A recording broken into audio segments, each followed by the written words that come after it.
So we can get this video seen quite a bit. I think it's going to be some real good information. This is not the video on how biochar is made by the professionals, but from us backyard gardeners and people who like to actually make product better. So I already did the first step, which is making the biochar, which is putting it in a bucket with a fire around it. And I use actually a 16-gallon bucket. I put all my wood in it and I put it into a fire brick and paver kind of like oven, and I build my fire around that, and as it gets hot it actually starts to let the gas out of the wood, and this is what we end up with. A real porous, spongy, like you could tell that that's really went through the paralysis part of making charcoal or biochar. And you can see that based on this wood. Hopefully the camera picks up those pores, but I'm going to move it extremely close. Hopefully it doesn't focus out, but if you see that, and if I break that, you can see. So that's what we're looking for when you're doing the biochar. Some wood might be harder than others, but I'm looking to see if I can find a softer piece. But that's how you know your biochar is fully cooked. You hear that glass consistency of it. So usually I used to, once I make it, I actually used to make it, take it out while it's still hot. There's coals at the bottom, and what I would do is I would quench it.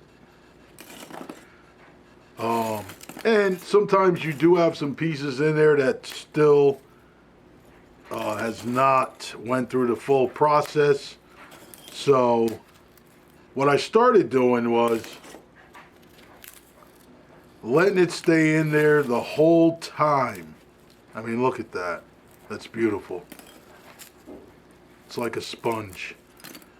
What I would do is let it stay in there the whole time, overnight, and then take it out the next day. And then I would quench it. Usually I just quench it with water.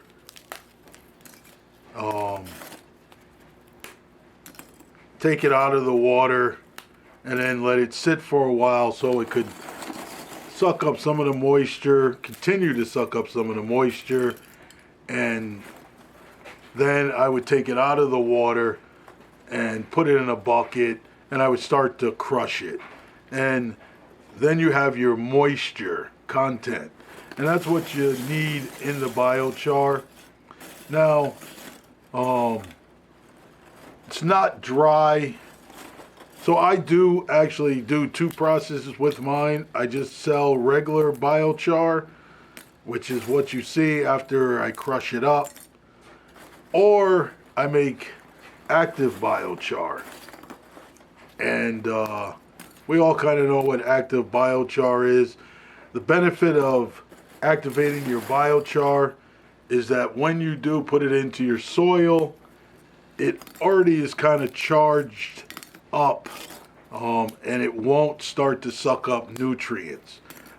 Is when you put it in your soil a bad thing that it starts to suck up nutrients? No. So you'll hear that most people will say, don't put it in your garden beds without being charged. I don't think it hurts it as much as we may think it does. If you have very good active soil, then you're not really going to see a problem with it pulling too much of nutrients from your garden. But I have very good active soil, so I didn't really worry about it, even though I did put some activated, and I put some that was not activated in there. And I didn't see a difference where the active did better or the non-active didn't do better, because a lot of what I use to activate it, I also add to my garden soil.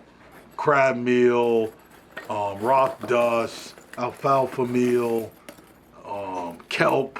So all those things that I add to my beds is the same thing that I use to activate my biochar, to make active biochar.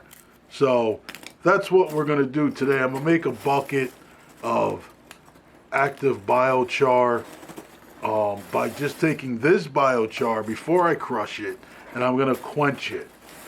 So unfortunately, I only have one extra empty bucket that may not leak or have a hole on the bottom. The rest of it has actually soil in it, or it has active biochar, or it has my worm bedding. So I'm just going to make up one bucket, but I'm going to show you what I'm going to do today. What I'm doing today, this is just pretty much a test as far as activating it before I add other things into it. So in this one, I'm not going to add any rock dust. This is going to be just a wet activation with some minerals that I actually have that I want to try. So that's what we're going to do. All right, so I'm going to take this down out of the way, and I'm going to bring up my bucket with my water in it. So give me a second.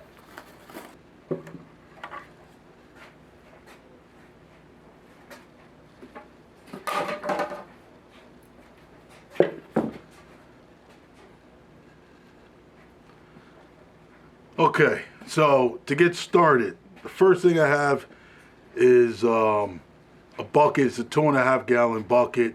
There's probably about 2 gallons of water in it. It was a full bucket. I actually moved it to another bucket. I was afraid when I start to mix it up, it would actually start to go over. I have this bucket, well, this bottle here, this 1 gallon bottle, and what this has in it is alpaca leach. So what I did is I took some alpaca and I put it into a bucket of water, let it sit for a couple of days, and let me tell you, that was some of the most active water that I've seen in a while, just by adding that. There was a lot of foam on top, and that was the microbes and the biology all actually coming together and made the foam itself. I did not aerate it by putting a air stone or anything in it. All I did was fill the bucket up with alpaca manure, and actually fill it with water. Let it seep for a couple of days, and when I came back, it was just, the top of it had probably about an inch of foam on top. So what I did was skim off any of the other stuff off top, and I actually poured it into this bottle with probably about a quarter of water. So three quarters of this is alpaca manure leach, and I'm going to add that to it. All right, so I'm going to move this out of the way, and I just want to fix the camera, make sure everybody can see what I have here. All right, so a couple of the powders that I'm going to actually add to this is I have some bat guano. Not much left, but this is probably, I don't know, 2 teaspoons. So I'm going to add that into it. There's not much in here, but a little bat guano goes a long way. So that's 2 tablespoons in there. I probably have 1 more left in there. And I'm actually going to add 1 heaping scoop of bone meal, fish bone meal. That's all I'm going to add to that.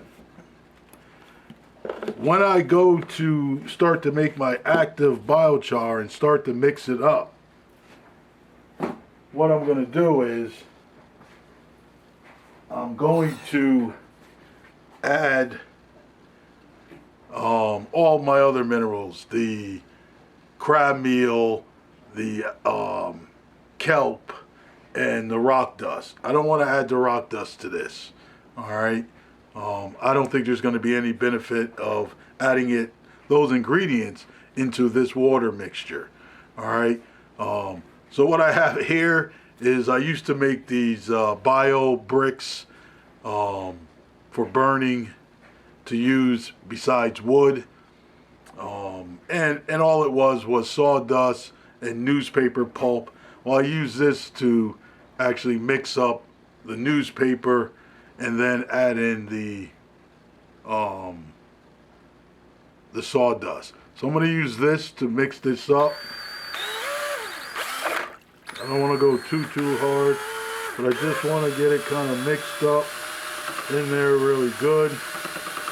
As you can see, that water is turning to chocolate, and I just want to kind of mix up anything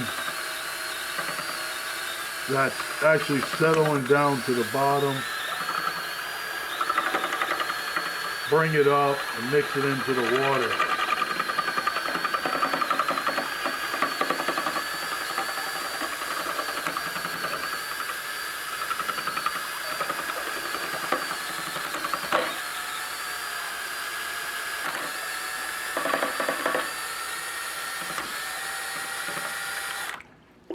So that's good. That's all you really want to do. So now I'm going to prepare my bucket. Okay. So that's my bucket with the biochar in it before I add the liquid. So I probably will have to add more water to it. But what I'm going to do is I'm just going to pour this mixture, which is the fish, bone meal, and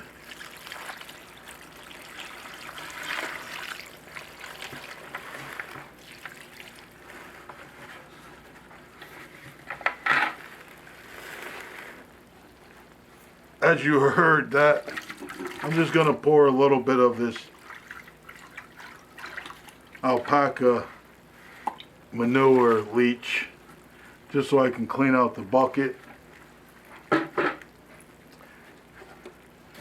And I'm going to add the alpaca manure leach into it.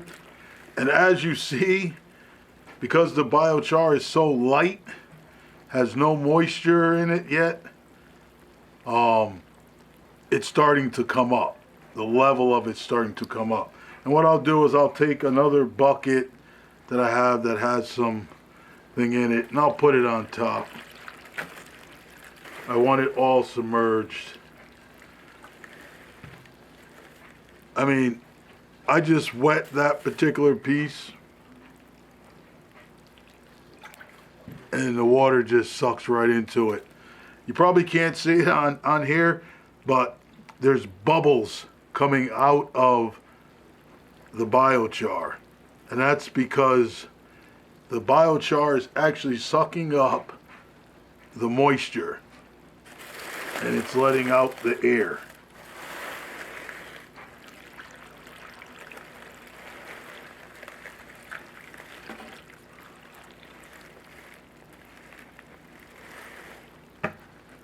So that's pretty much all you do.